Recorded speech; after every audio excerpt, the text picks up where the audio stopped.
Ladies and gentlemen, you're back again with another video with nursing instructor Matt. I had a request to do a quick video on acid-base imbalances. This one is a classic. It was confusing 20 years ago when I took it in school. So I just put something together for you guys, and hopefully this helps you out. As always, this video is for educational purposes only. It doesn't reflect the views of any institution, and this does not constitute medical advice. Let's get started. Welcome to the acid base crew.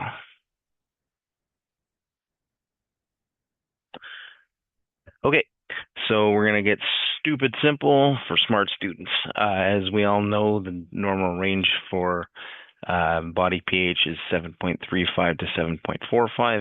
Anything under 7.35 and that's more acidic, or you go into acidosis. Too high, it's too basic, and you go into alkalosis. There are a lot of different causes for acidosis and alkalosis. We're going to concentrate on three main players: the lungs, your GI system, and your kidneys. And I'm going to do that just to keep things nice and simple for you. But I would encourage you to kind of research some different causes for acidosis and alkalosis other than the GI ones that we're going to be talking about today.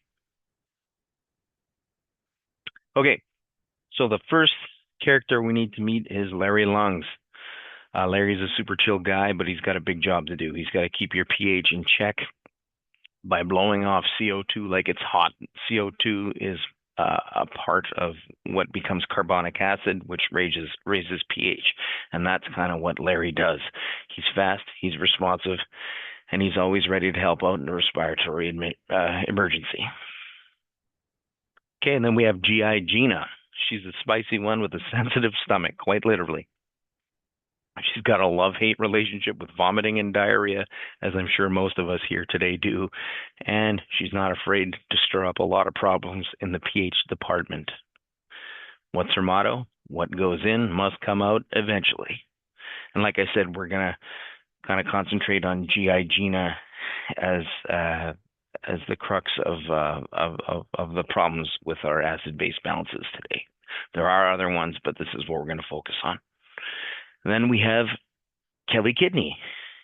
She is the metabolic multitasker who takes her sweet time but gets the job done right. She's all about adjusting bicarbonate levels and excreting hydrogen ions like a boss.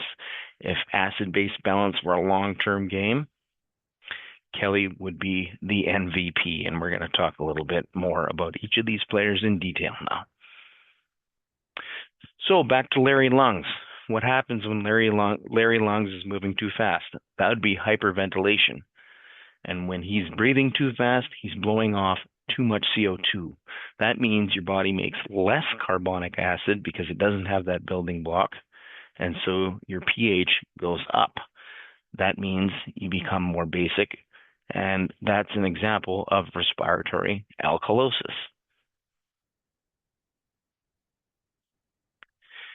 If Larry Lungs is moving too slow, that would be an example of hypoventilation. That means he's retaining CO2 in the body, and that means you've got more building blocks for carbonic acid, so your pH level goes down. That's an example of respiratory acidosis. So I'll just go back here really quick. Some causes for the lungs moving too fast for that hyperventilation would be anxiety, pain, or being at a high altitude for an extended period of time. And then for moving slowly would be sedative use, and sometimes we'll see it in lung disorders like COPD. Now we're going to go on to GI Gina in terms of causes for some of these disorders. The first one we're going to talk about, it's a little bit gross, but you'll remember it, is barfing up acid. So she's losing acid through emesis. So that means she's got less acid overall in her body, and her pH levels go up. That would mean metabolic alkalosis. Less acid in the body means your pH level goes up, metabolic alkalosis. And then we can talk about GI Gina blasting up bicarbonate. So a very common cause of this is losing bicarbonate uh, through diarrhea. So you can think about it as bicarb goes out the bottom. So if we lose bicarbonate, we're losing our base.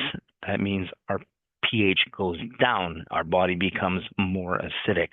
So that would be an example of metabolic acidosis. So throwing up, we'll go back. Throwing up, your pH goes up. Metabolic alkalosis. Blasting up bicarbonate or bicarb out the bottom, your pH goes down. Metabolic acidosis. And then we kind of have the star of the show here, Kidney Kelly, or Kelly Kidney, keeps if pH is too low, so it's too acidic, Kelly keeps bicarbonate and dumps hydrogen ions, and hydrogen ions help things keep more acidic as well. So if the pH is already too low, too acidic, she'll keep bicarbonate and dump hydrogen ions. If pH is too high, she'll keep those hydrogen ions so they can make a more acidic environment and dump bicarbonate. One of the challenges that Kelly Kidney has is it does take her a long time to do that. It can take hours and even up to days, but it does work very well, just not very quick. So we talk about this idea about compensation, right? So you might hear them referred to as buffer systems. So to keep us in that very narrow range, what happens? So if Gina has metabolic acidosis or causes metabolic acidosis, like diarrhea that we talked about, and bicarbs going out through her bottom, Larry lungs will breathe faster in order to blow off more CO2. So what we see is when one system is having a problem, the other system steps in to help out. So if he's blowing off more CO2, that means he has less building blocks of carbonic acid, and that raises the pH, making it less acidic.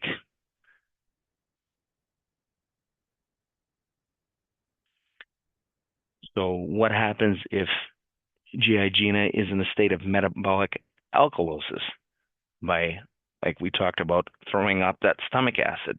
Then Larry lungs, in order to help out the situation, is going to breathe slower and retain that CO2. So more CO2 means more building blocks for carbonic acid, which overall lowers pH and makes it less alkaline. And then we can talk about what Kelly Kidney does when Larry screws up, and how she can help the lungs when they're in trouble. So if Larry lungs messes up, Kelly Kidney will step in. So if Larry lung causes respiratory acidosis, like we talked about, Kelly Kidney keeps bicarbonate. So she keeps more of that basic stuff around to raise that pH level. If Larry lung causes respiratory alkalosis, Kelly Kidney dumps bicarbonate. So she gets rid of that bicarbonate to help bring that pH level down. So again, when one system is in trouble, the other system steps in to help. One way that we can remember this is kind of the acronym ROME. It ain't just a city in Italy, and it stands for respiratory opposite, metabolic equal. So in a respiratory disorder, like we saw, we'll see that the pH and the PaCO2 move in opposite directions. So as the PaCO2 goes up, again, that's that building block for carbonic acid. If we have more of that, your system overall is going to become more acidic. That means your pH is going down. So if your PaCO2 is going up, your pH is going down, and that's a respiratory problem. Okay. Opposite, if your PaCO2 is going down, you have less building blocks for carbonic acid. That means overall you're going to become more alkaline and your pH is going to go up. So again, opposite. On the metabolic side of the house, we see that pH and bicarbonate, so pH and HCO3, you might see it referred to as move in the same direction. So as bicarbonate goes up, the system becomes more basic or alkaline, and so your pH goes up. If bicarbonate goes down, your body becomes more acidic and your pH goes down. So respiratory opposite, metabolic equal. That's a good way to remember it.